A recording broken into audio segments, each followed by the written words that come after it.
মই ক'লো নাই আপোনাৰ সাহসে নাই কোৰ্টত গৈ কথা কোৱা আপুনি সাহসে ডকুমেণ্টখিনি দি দিয়ক কোৰ্টত মই কৈছিলোঁ কি ডকুমেণ্টখিনি কোৰ্টত দি দিয়ক মই কোৰ্টত মই কি ক'ব কোৰ্টৰ কথাটো আপুনি ইয়াত আলোচনাই কৰিব নোৱাৰে আপুনি লেজিছলেটৰ মাননীয় অধ্যক্ষ মহোদয় বিধানসভাত সমুখ সমৰত মুখ্যমন্ত্ৰী অখিল গগৈ শৰ্মা আয়োগৰ প্ৰতিবেদনত নাম আছে অখিল গগৈৰ নাই কিয় মুখ্যমন্ত্ৰীৰ APSC কেলেংকাৰীত জড়িতৰ অভিযোগ খণ্ডন কৰি বিধানসভাত যুক্তি মুখ্যমন্ত্ৰীৰ তেতিয়া মই বিসম্বাদী কংগ্ৰেছী আছিলোঁ তাৰমানে বিসম্বাদী কংগ্ৰেছ বিধায়ক এজনে লিষ্ট দিব পাৰে এইটো ভগৱানে বিচাৰ কৰিব বিপ্লৱ শৰ্মা কমিটিত মোৰ নাম নাই আপোনাৰ নাম আছে বিধানসভাত অখিল গগৈক ব্যক্তিগত আক্ৰমণতো নামিল মুখ্যমন্ত্ৰী যেতিয়া কোনেও একো কৰিব নোৱাৰে যেতিয়া এজন মতা মানুহ খুব দুৰ্বল হয় তেতিয়া তেওঁ মাইকী মানুহক আক্ৰমণ কৰিব আৰম্ভ কৰে আপোনাৰ মই যদি কওঁ আপোনাৰ পৰিবাৰে বিবৰা কলেজত কেনেকৈ চাকৰি পাইছিল মইতো আজিলৈকে কোৱা নাই বৃহস্পতিবাৰেও শৰ্মা আয়োগৰ প্ৰতিবেদনক লৈ উত্তাল বিধানসভা প্ৰতিবেদন সন্দৰ্ভত সমুখ সমৰত মুখ্যমন্ত্ৰী অখিল গগৈ এইটো ভগৱানে বিচাৰ কৰিব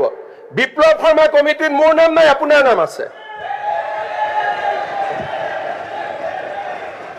মাননীয় অধ্যক্ষ মহোদয় মই গোটেই লিষ্টখন আপুনি APSC লিষ্টখন আপুনি দিয়ে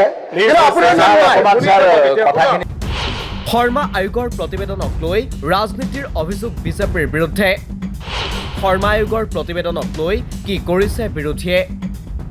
শেষ হোৱা নাই শৰ্মা আয়োগৰ প্ৰতিবেদনক লৈ বিতৰ্ক উত্তেজনাৰ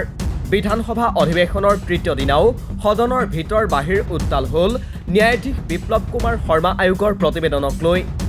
বৃহস্পতিবাৰে প্ৰতিবেদনক লৈ এক প্ৰকাৰে সমুখ সমৰত নামিল মুখ্যমন্ত্ৰী হিমন্ত বিশ্ব শৰ্মা আৰু বিধায়ক অখিল গগৈ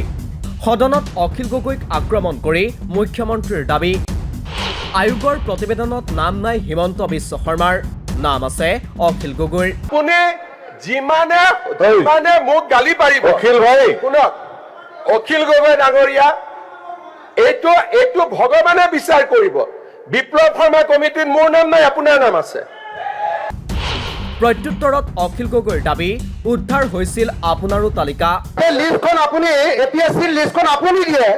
আপোনাৰ নাম নাই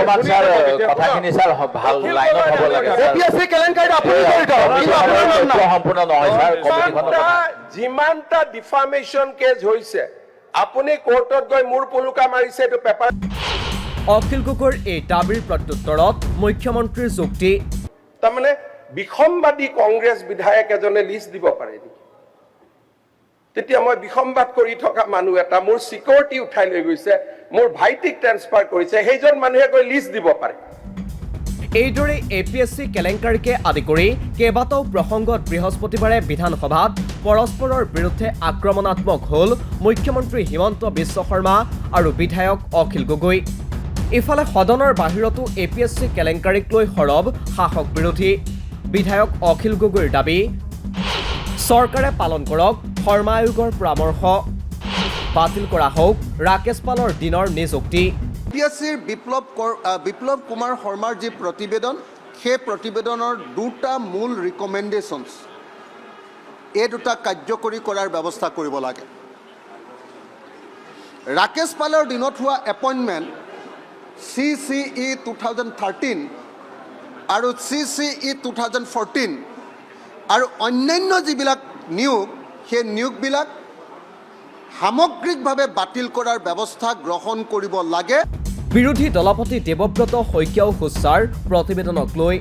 প্ৰতিবেদন সন্দৰ্ভত দেৱব্ৰত শইকীয়াৰ দাবী এখন 23 চনৰ ৰিপৰ্ট 23 চনত দিব লাগিছিল বিধানসভাত আলোচনা হ'ব লাগিছিল আৰু এতিয়া এই চৰকাৰ দিনতে দুখীসকলক শাস্তি দিয়া দেখা পালোঁ হয় কিন্তু তেওঁলোকেতো প্ৰমোশ্যন দি গৈ আছে মেডেল দি আছে সেই গতিকে কোনে ৰক্ষণাবেক্ষণ দিছে শ্বেতপত্ৰখন নিশ্চিতভাৱে চৰকাৰে প্ৰকাশ কৰা উচিত আৰু তাততো বহুত কথা ওলাইছে কোনোবা পৰিয়ালৰ প্ৰতি বছৰে পায় আৰু এটা পৰিয়ালৰ 9জনে একেবাৰতে পায় এইবিলাকতো তাত নায়েই সেই গতিকে আমি জানো মুকুল শইকীয়াৰ এখন কিতাপ আপুনি দেখিছে চাগে মুকুল শইকীয়াই লিখিছে যে তেওঁ APSC তদন্ত কৰি আছিল এখন নিৰ্দিষ্ট হোটেললৈ নি পেলাই তেওঁক দম দিয়া হৈছিল দম বুলিয়ে কৈছোঁ আৰু ইফালে শৰ্মা আয়োগৰ প্ৰতিবেদনক লৈ বিজেপিয়ে ৰাজনীতি কৰাৰ অভিযোগ বিধায়ক মনোৰঞ্জন তালুকদাৰৰ বিপ্লৱ শৰ্মাৰ প্ৰতিবেদনক লৈ পেলাই ভাৰতীয় জনতা পাৰ্টীয়ে এটা লজ্জাজনক